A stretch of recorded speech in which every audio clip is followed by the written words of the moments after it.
1. Speed dating is a really bad way to meet someone.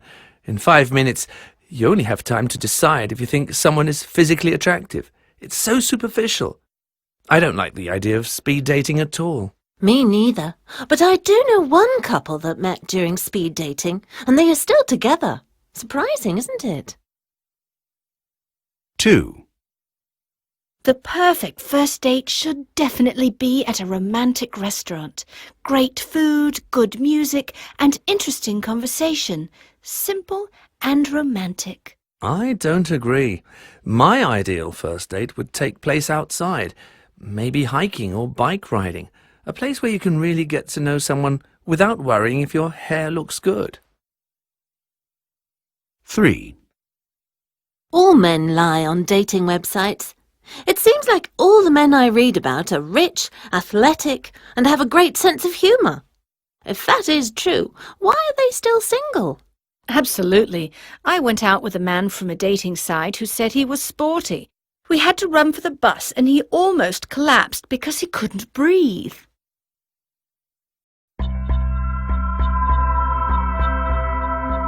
So, Dr. Moore, some people predict that terrible things are going to happen if we continue using the internet to make friends and find dates. No, I completely disagree. There is absolutely no evidence of that. In fact, no one has really made many conclusions about the future consequences of online dating. They talk about the immediate advantages and disadvantages of online relationships, but it's too early to predict how this will affect our relationships in the future. All we know is that more and more people are using online dating agencies. I imagine because the results are good, very good. Okay, so what are the immediate consequences of meeting partners online? Mostly good, actually. Only 2 are negative. Only 2. And what are they?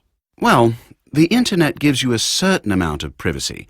I mean, if you want to, you can meet someone online completely in secret. And like reading a book, you can close the laptop if somebody comes into the room.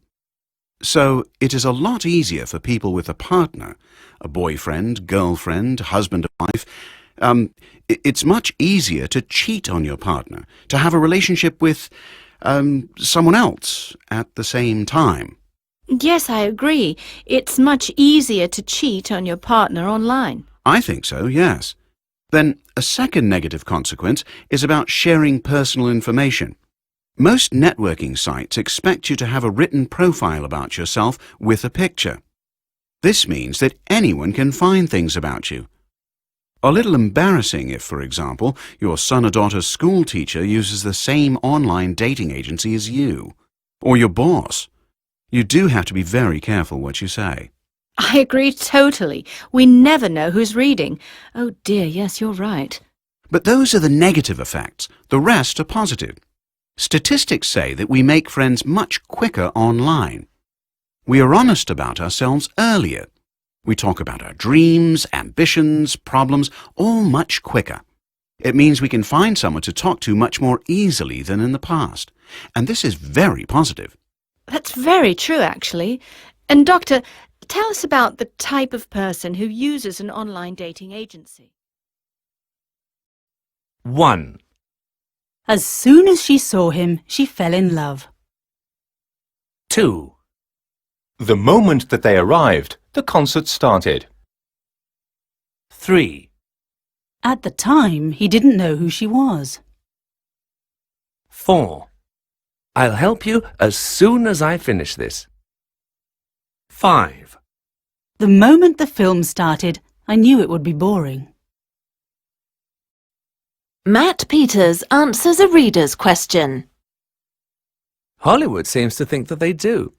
In any romantic comedy, the most attractive girl is usually a waitress, a chambermaid, a nurse, or a secretary. This is because these jobs are typically more feminine and show women as caring and vulnerable. However, if the beautiful woman is a businesswoman, you instantly know she's unkind, heartless, and a villain. Very unattractive qualities. And the heroine always marries the strong, rich, and handsome businessman, journalist, or detective because they show confidence, sensitivity, and intelligence. It doesn't seem to matter if the hero is a male chauvinist, he will still be attractive to women if he is rich and famous. Hollywood seems to think that there is universal agreement on what makes someone physically attractive. For example, tall, slim women with full lips and long, shiny hair, or broad-shouldered men with tan skin and blue eyes. Just look through photos of similar-looking, famous people. You'll begin to see what Hollywood clearly defines as good-looking. But Hollywood isn't always right. Is Halle Berry a long-haired, blue-eyed beauty? There's no set rule to define attractiveness. We all know that. Have you ever been in that situation where you meet a gorgeous person, but the moment they open their mouth, their attractiveness dissolves? Perhaps it's their voice, or how they express themselves, the opinions they express, or their intelligence. So next time you look in the mirror to ask yourself, am I attractive? The answer is, I don't know. But Hollywood doesn't know either.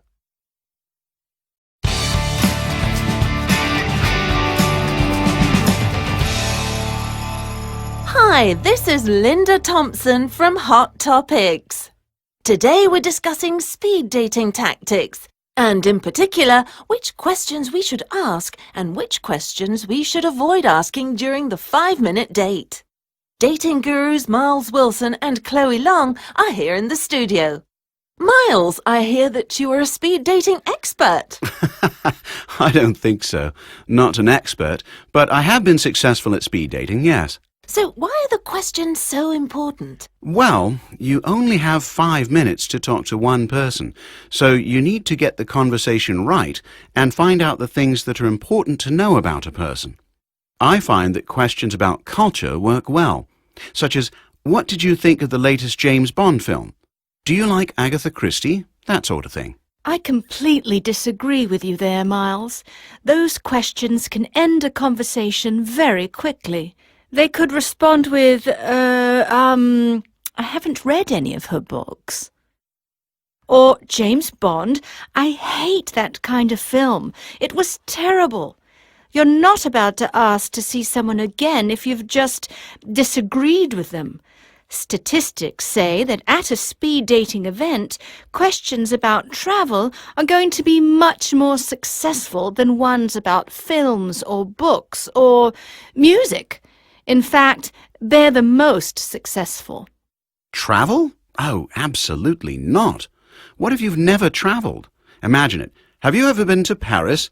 No, I've never been outside of England. Well, I'd feel embarrassed. Ah, but if you ask creative questions, like, if I took you away for a romantic weekend, where would you like to go? Ah, I see. Yes, I agree. Open questions about imaginary travel, those kinds of questions are very good. Get people to talk about their dreams, not their opinions.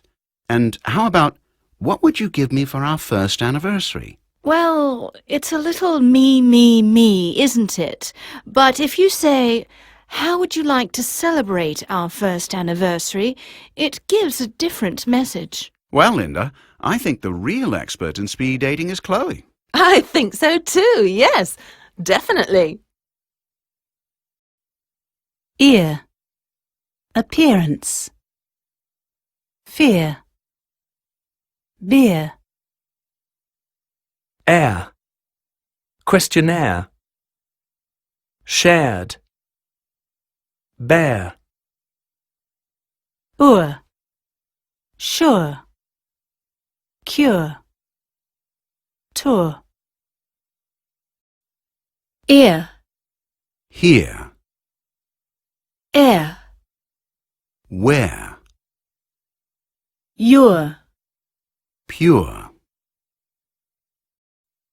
Most people looking for a relationship think that it depends on magic and patience. We like to believe that one day we're going to catch someone's eye and that the attraction will be mutual.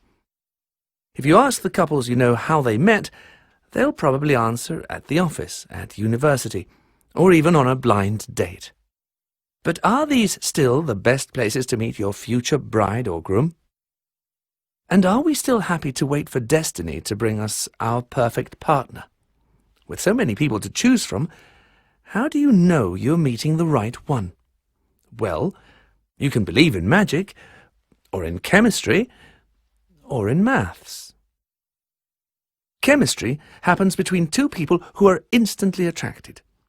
People trust it because the reaction happens quickly and naturally. Speed dating is one system that relies on chemistry. People spend an evening having a series of short 5-minute dates with strangers. Speed daters take seconds to decide if there is chemistry or not, and if they want to invite someone for a second date. However, first impressions can be wrong. Interests, sense of humour and personality are also important in creating chemistry. Studies say that meeting people online through social networking sites is more successful because friendships are formed without the distraction of physical attraction. But the big new tendency for singles is online dating. Our dependence on the internet is about to get bigger. You join an online dating agency by filling in a questionnaire, and they use your answers to calculate compatibility. Then the agency sends you a selection of profiles to choose from. It's very successful. But why?